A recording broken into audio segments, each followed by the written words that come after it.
Yeah, the next morning we headed out like we do every morning and made our way from the lodge.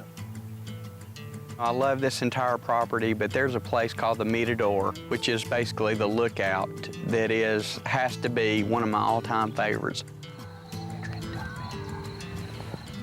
Did a lot of glassing. Adrian, the guide, once again spotted a stag. I didn't see the stag, actually.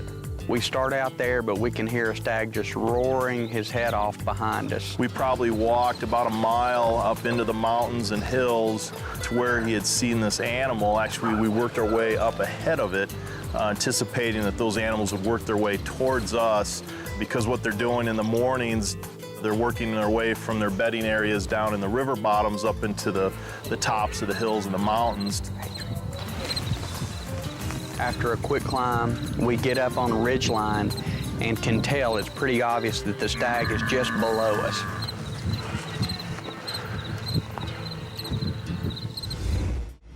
For Lee Colquitt of Beretta Firearms, high winds and long-range shooting make for tough conditions afield.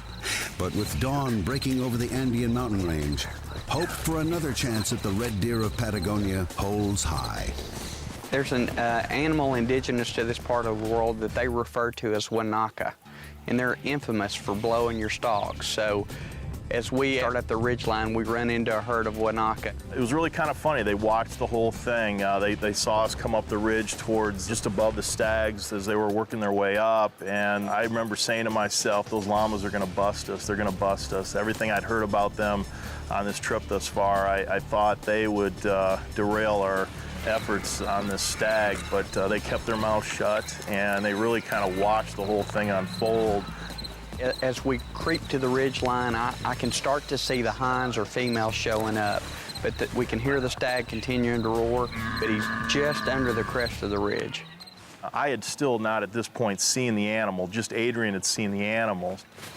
We stood at the top of that ridge for nearly 15 or 20 minutes, hunkered down and waiting for that stag with his hinds to work his way up the ridge.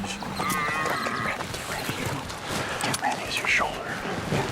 Get ready. As soon as he stops busting. The females see us and start to come up, they start to climb the opposite ridge, which really just worked out perfect in our favor.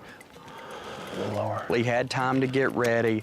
The hinds filter up the ridge line, and the stag, of course, this time of year is right on their tail. And sure enough, we finally got a first visual at stag, and he was tremendous.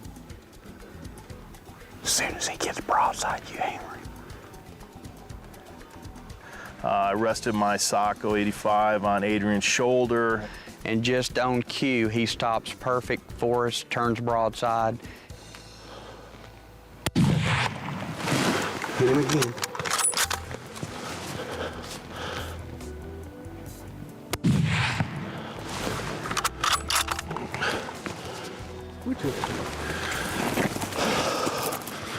And, you know, Lee just makes the ideal 200-yard shot.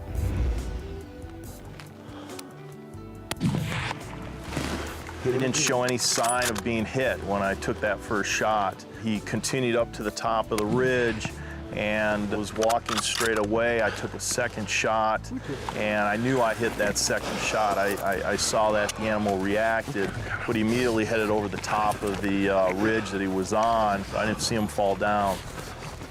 I was confident that he was hit hard, but I asked Lee to shoot again as he's running away. And with that Socko, he just made an excellent second shot as well. He's down. Is he? Oh my God. Damn. Look at that. Oh! Oh! All right. Oh my goodness. Whew. Oh my goodness. Look at that thing. Oh. How about that? Will that do? Yeah, it'll do. He's gorgeous.